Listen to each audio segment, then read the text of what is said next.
জয় শ্ৰীকৃষ্ণ। কৃষ্ণ শংকৰ গুৰু হৰিৰাম। আপোনাৰ সবক এই অনুষ্ঠানৰ পৰা প্ৰণাম জনাইছোঁ। আজি আমি আপোনালোকৰ কাৰণে এটা সুন্দৰ গৰুৰ পুৰাণৰ এটা শ্লোকৰ অৰ্থ লৈ আহিছোঁ। আপোনাৰ মানুহৰ জীৱন ধাৰণ সলনি কৰি দিব পৰা কথা, মানুহৰ চিন্তাধাৰা সলনি কৰি দিব পৰা কথা, আৰু লোকজগতৰ মহান কল্যাণৰ কথা, আৰু নিজেও মহান হ'ব পাৰি এই শ্লোকটোৰ জৰিয়তে। আপোনালোকে এবাৰ শুনকচোন বাৰু। ধৰ্ম ধৈৰ্য সুখ বল ও উৎসাহে এসকল মানৱেৰ সত্ব বৃত্তি হয়। শোক দ্বাৰা নাশ পায় অতএব সৰ্বদাই শোক ত্যাগ কৰিবে নিশ্চয়। গৰুৰ পুৰাণৰ কথা। ধৰ্ম ধৈৰ্য সুখ বল আৰু উৎসাহ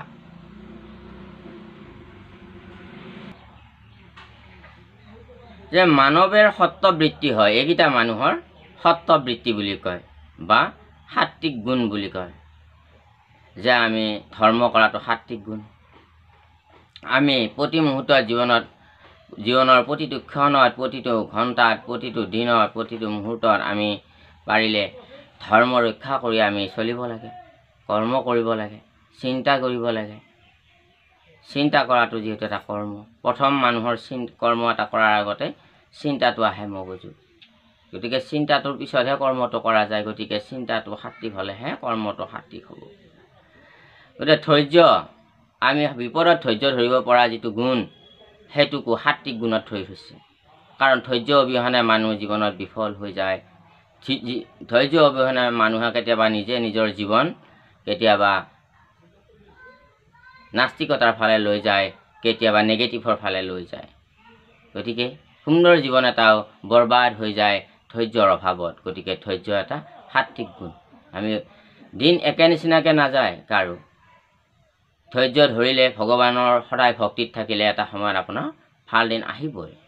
দিন পৰিৱৰ্তন হয়, দিন পৰিৱৰ্তনশীল, সময় পৰিৱৰ্তনশীল, পৰিৱৰ্তন আহিবই। সেইকাৰণে আমাৰ অসমীয়া এষাৰ কথা আছে যে বান্দিৰো এটা দিন আহে।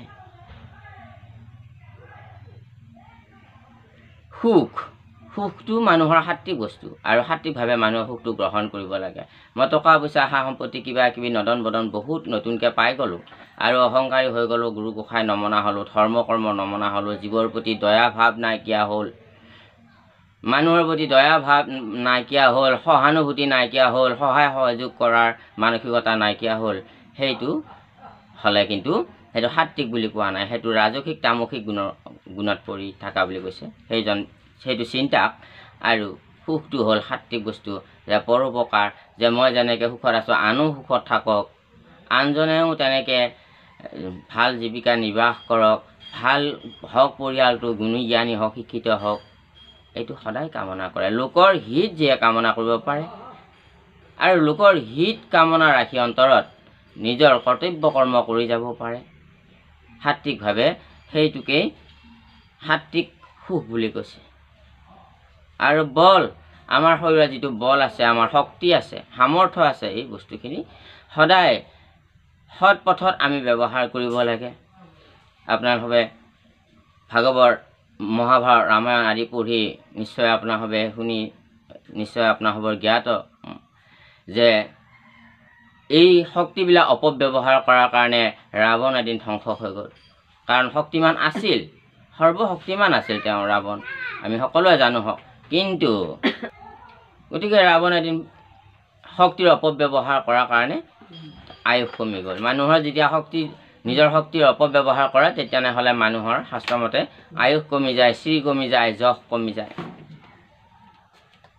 গতিকে আমাৰ বল শক্তি যিটো সামৰ্থ্য, আমাৰ ক্ষমতা, সেইটো সদায় লোকৰ হিতৰ কাৰণে আৰু লোকৰ কল্যাণৰ কাৰণেহে হ'ব লাগে। সেইটোকহে সাত্বিক বল বুলি কৈছে। আৰু উৎসাহ, যি পেচন, সকলো মানুহক উৎসাহৰ প্ৰয়োজন আগবাঢ়িবৰ কাৰণে। কোনো এটা বিদ্যা, কোনো এটা লক্ষ্যত মানুহে উপনীত হ'বৰ কাৰণে মানুহৰ প্ৰথম কথাটোৱে হ'ল উৎসাহ। ইচ্ছাৰ লগতে উৎসাহ লাগিব। ইচ্ছা আছে কিন্তু উৎসাহ নাই নহ'ব, উৎসাহ আছে কিন্তু ইচ্ছা নাই নহ'ব। এই ইচ্ছা আৰু উৎসাহ এই দুটাৰে সামঞ্জস্য আছে। গতিকে আমাৰ উৎসাহটো এনেকুৱা হ'ব লাগে যে লোকৰ কল্যাণৰ কাৰণে আমি সদায় কৰ্ম কৰাত উৎসাহী হ'ব লাগে, সমাজৰ কল্যাণ কৰাত আমি উৎসাহী হ'ব লাগে, সমাজৰ পৰা শোষণ পীড়ন কৰাত আমি উৎসাহী হোৱাটো ৰাজসিক আৰু তামসিক এইটো গুণ বুলি কৈছে, সেইটো সাত্বিকত নপৰে। গতিকে এইটো হ'ল সাত্বিক গুণ, যিটো লোকৰ কাৰণে, লোকৰ হিতৰ কাৰণে, জীৱৰ কল্যাণৰ কাৰণে, মানৱ কল্যাণৰ কাৰণে যিটো মনত কৰ্মৰ কাৰণে যিটো উদ্যম উৎসাহ থাকে, এই উৎসাহ যিটো হিন্দীত কয় উৰ্জা বুলি। গতিকে উৎসাহ নোহোৱা মানুহ মৃতকৰ সমান বুলি কৈছে, কাৰণ উৎসাহ নহ'লে কোনো এজন মানুহ কোনো এটা লক্ষ্যত আগবাঢ়িবলৈ নোৱাৰে, এলেহুৱা হ'ব। গতিকে উৎসাহটো উন্নতিৰ এটা মূল বস্তু। গতিকে ঠিক আধ্যাত্মিক আমি উন্নতি কৰিবলৈ গ'লেও সমাজত আমি নিজে আধ্যাত্মিক চিন্তাধাৰা আমি অলপ যদি গৱেষণা কৰা যায়, যদি অকণমান আমি শিকিবৰ কাৰণে যত্নপৰ হওঁ, তেনেহ'লে ভাল সাধু সংগৰ লগত সদায় এই কথাবিলাক পোৱা যায়, বিজ্ঞজনৰ ওচৰত পোৱা যায়, আমি তেনেলোকৰ পৰাও আমি শিকি ল'ব পাৰোঁ। আৰু মানৱৰ সত্ত্ববৃত্তি হয়, এইকেইটা মানুহৰ সত্ত্ববৃত্তি বুলি কয় বা সাত্বিক গুণ। শোকৰ দ্বাৰা নাশ পায়, আৰু যদি কিবা জীৱনত পাই হেৰালোঁ, জীৱনত কিছুমান বস্তু মনে বিচৰা নাপালোঁ, তাকে লৈ যদি আমি কেৱল শোক কৰি থাকোঁ পোৱা নোপোৱাৰ লৈ, তেনেহ'লে সেইটো মানুহ নাশ পায় বুলি কৈছে, অৰ্থাৎ বিনাশ হৈ যায় বুলি কৈছে। কাৰণ তেওঁ সদায় নেগেটিভ চিন্তাতে থাকিব, সদায় নকাৰাত্মক চিন্তাই এটা মন মগজুত হেঁচা মাৰি ধৰিব। গতিকে ভাল চিন্তা কৰিব সময় আহৰি উঠা তেওঁ যোগাৰ কৰিব নোৱাৰিলে। গতিকে লাহে লাহে কৰ্মবিলাকত অমনস্ক হৈ গ'ল, সকলো কৰ্মবিলাক লাহে লাহে উদ্যমতা নাইকিয়া হৈ গ'লগৈ, লেহেমীয়া হৈ গ'লগৈ গতিবিলাক। আৰু তেতিয়া লাহে লাহে লাহে লাহে লাহে লাহে মানে হাই প্ৰেছাৰৰ পৰা ল' প্ৰেছাৰলৈকে আহি যাব আৰু।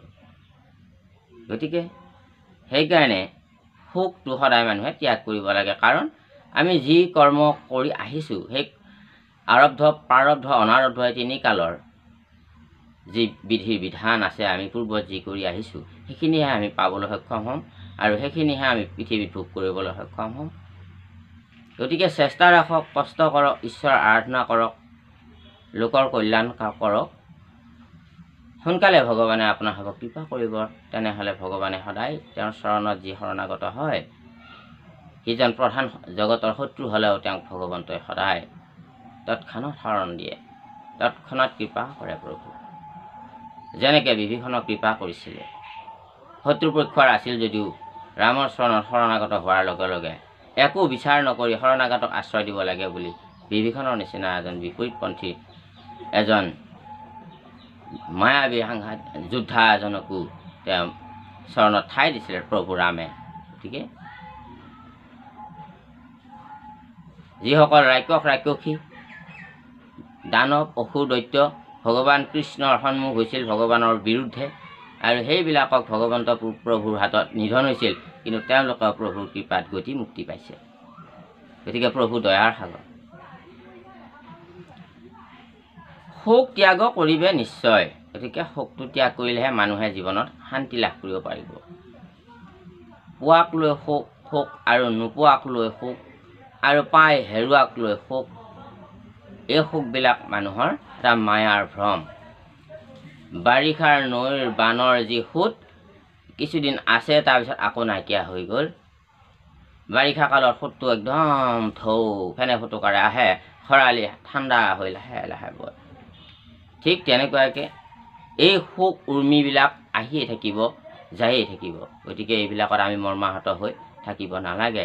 সত্ত্ববৃত্তিকেইটা আমি ধাৰণ কৰি আমি সদায় জীৱন লক্ষ্যত ভগৱন্ত প্ৰভুৰ চৰণত যাতে বৈকুণ্ঠ প্ৰাপ্তিৰ কাৰণে আমি সদায় কৰ্মৰ জৰিয়তে, এই পাৰ্থিৱ কৰ্মৰ জৰিয়তে যাতে আমি বৈকুণ্ঠ যাত্ৰাও কৰিব পাৰোঁ, আমাৰ আত্মাটো যাতে শান্তিধামত যাই এটা স্থান লাভ কৰে, তাৰ কাৰণে প্ৰভুৰ চৰণত সদায় ভক্তি প্ৰাৰ্থনা শ্ৰৱণ কীৰ্তন আদি কৰি মহাভাগৱত কথা ভাল মহাভাগৱতৰ মুখেৰে, ভাল মহাভক্তৰ মুখেৰে, ভাল মহাবৈষ্ণৱৰ মুখেৰে, ভাল মহান জ্ঞানী বিজ্ঞজনৰ মুখেৰে শুনি আমি নিশ্চয় কৃতাৰ্থ হ'ব পাৰিম।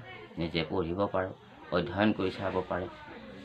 মাজে সময়ে শাস্ত্ৰ অধ্যয়ন কৰিব লাগে। শাস্ত্ৰ অধ্যয়ন কৰিব নোৱাৰিলে আমি অন্ততঃ অধ্যয়নটো অলপ শব্দ বেলেগেই, গতিকে আমিতো পঢ়ি চাব পাৰোঁ। অন্ততঃ পঢ়ি চালেও বহুত আপোনাৰভাৱে আনন্দ পাব। জীৱনত এটি মহা আনন্দ বস্তু শংকৰ মাধৱ কৃষ্ণ। গৰুড় পুৰাণৰ পঞ্চসপ্ততিতম অধ্যায়, ইয়াত এটা শ্লোক, বৰ ধুনীয়া শ্লোক, যে সুখ দুখ কেহকাৰে কভু নাহি দিতে পাৰে, এই সত্য জানিবে নিশ্চয়, স্বকৃত কৰ্মানুসাৰে সুখ দুখ ভোগ কৰে, তাতে কোনো নাহিকে সংশয়। যে সুখ দুখ কোনো কাকো নিদিয়ে। দেৱতাসকলে বা বিধাতাই, মানুহে ভাবে যে বিধাতাই দুখ দিলে মোক, কিন্তু সুখ দিলে বিধাতাই দিয়া বুলি নকয়। প্ৰায়বিলাকে আমি কি বুলি কওঁ, যে সুখটো মই ল'লোঁ। গাড়ীখন কোনে ল'লে? নতুন গাড়ীখন, দামী গাড়ীখন, যে মই ল'লোঁ। এক্সিডেণ্ট হ'বৰ দিনাখন বৰ স্পীডত চলালোঁ, এক্সিডেণ্ট হ'ল এদিন কিবা ভাগ্য দুৰ্ভাগ্যবশতঃ। এক্সিডেণ্ট হোৱাৰ দিনাখন ভগৱানে কৰিলে আৰু আজি প্ৰভু মানে ঘটনাটো ঘটালে আৰু। গতিকে এনে নহয়। শাস্ত্ৰই কি বুলি কৈছে? যে সুখ দুখ কোনো কাকো দিব নোৱাৰে বুলি কৈছে। সুখ দুখক কেহকাৰে কভু নাহি দিতে পাৰে। কেতিয়াও কোনোই কাকো সুখ দুখ দিব নোৱাৰে। সুখ দুখ ক'ৰ পৰা উৎপত্তি হয়? নিজে নিজে উৎপত্তি কৰা বস্তু সুখ দুখ। যে এই সত্যটো আমাক জানি ল'ব দিছে। এই সত্য জানিবে নিশ্চয়, এইটো সত্য। স্বকৃত কৰ্মানুসাৰে, স্ব মানে নিজ, কৃত মানে কৰা, কৰ্মানুসাৰে কৰ্মফল অনুসাৰে। আমি নিজে যি কৰ্ম কৰিছোঁ সেই কৰ্মৰ অনুসাৰে সুখ দুখ ভোগ কৰে। আমি সুখ পাওঁ আৰু দুখ পাওঁ। আৰু সেইকাৰণে কিছুমান মানুহে ভাল কৰ্ম কৰি আছে, সুখ বেছিকৈ পাইছে। কিছুমানে বেছিকৈ আনক সুখ দি থৈ অহা নাই, হয়তো কাৰোবাক দুখ দি থৈ আহিছোঁ, সেইকাৰণে হয়তো দুখ বেছিকৈ পোৱা হৈছে। সেইটোৱে বুজায় এই শ্লোকটোৰ জৰিয়তে। তাতো কোনো নাহিকে সংশয়, এইটো সংশয় নাই বুলি কৈছে। কেৱল সুখ দুখৰ উৎপত্তি কেৱল নিজে। গৰুড় পুৰাণত ধৰ্মসাৰ বুলি এটা অধ্যায় আছে, পঞ্চসপ্ততিতম অধ্যায়ত আছে। তাত এটা শ্লোক আছে অত্যন্ত দৰকাৰী মনুষ্য জীৱনৰ, যে নৰেৰ দেৱতা কৰ্মই পৰম ধৰ্ম, সৰ্বলোক প্ৰাপ্তিৰ কাৰণ, কৰ্ম দ্বাৰা বন্ধু পাই মানৱকে সৰ্বদাই সুখে দুখে কৰে প্ৰেৰণ। অৰ্থাৎ নৰেৰ দেৱতা কৰ্ম, নৰেৰ মানে মানুহ, মানুহৰ দেৱতা হ'ল কি? কৰ্ম। কৰ্ম কৰিলেহে মানুহে জীৱনত ভোগ কৰিব পাৰে। গতিকে ফলটো কোনে দিয়ে? মানুহক কৰ্মই দিয়ে। গতিকে দেউতাজনক দেৱতা বুলি কয়। দেৱতা অৰ্থাৎ দিয়ে। এতিয়া সূৰ্য দেৱতাই ৰ'দ দিছে, বায়ু দেৱতাই বতাহ দিছে, অগ্নি দেৱতাই অগ্নি দিছে, জল দেৱতাই জল দিছে। তেওঁলোক দেৱতা। দন্ত্য দতকাৰে দে ও ব দন্ত্য ততাকাৰে তা, দেৱতা। তাৰমানে দেৱতা। তেওঁলোক নিউতা নহয়, আমাৰ পৰা একো নোখোজে, খালি আমাক দিয়ে। এয়ে নিস্বাৰ্থ সেৱা। এয়ে হ'ল নিৰ্গুণ কৰ্ম, যি লোকৰ হিতৰ কাৰণে কৰা যায় আৰু তাৰ প্ৰতিদান বিচৰা নাযায়। যে সেইকাৰণে দেৱতা কৰ্ম কৰিলে আমাক ফল দিয়ে, কিন্তু কৰ্মই আমাক একো নিবিচাৰে। দেৱতা অৰ্থাৎ নিউতা নহয়। গতিকে কৰ্ম মানুহৰ দেৱতা। কৰ্মই পৰম ধৰ্ম। ধৰ্ম বহুত আছে জগতত, কিন্তু কৰ্ম হ'ল পৰম ধৰ্ম। সৰ্বলোক প্ৰাপ্তিৰ কাৰণ, আৰু সকলো লোকে প্ৰাপ্তিৰ কাৰণ এটাই হ'ল কৰ্ম। কৰ্ম কৰিলেহে কিবা পাব, অন্যথা নাপাব। গতিকে কিবা প্ৰাপ্তি হ'ব লাগিলে কৰ্মৰ যোগেদিহে প্ৰাপ্তি হয়। গতিকে কৰ্ম এখন কিমান ডাঙৰ দুৱাৰ, অৰ্থৰ দুৱাৰ, জ্ঞানৰ দুৱাৰ, সন্মানৰ দুৱাৰ, মুক্তিৰ দুৱাৰ। কৰ্মৰ দ্বাৰা বন্ধু পায়, কৰ্মৰ জৰিয়তে বন্ধু লগ পায়। মানৱকে সৰ্বদাই মানুহক লগ পায়, সুখে দুখে কৰে প্ৰেৰণ। যিসকলে সৎকৰ্ম আৰু ঈশ্বৰৰ অৰ্থে কৰ্ম কৰি থাকিব, ঈশ্বৰ ভক্তিৰ জৰিয়তে কৰ্ম সম্পাদন কৰিব, ঈশ্বৰৰ আদেশ বুলি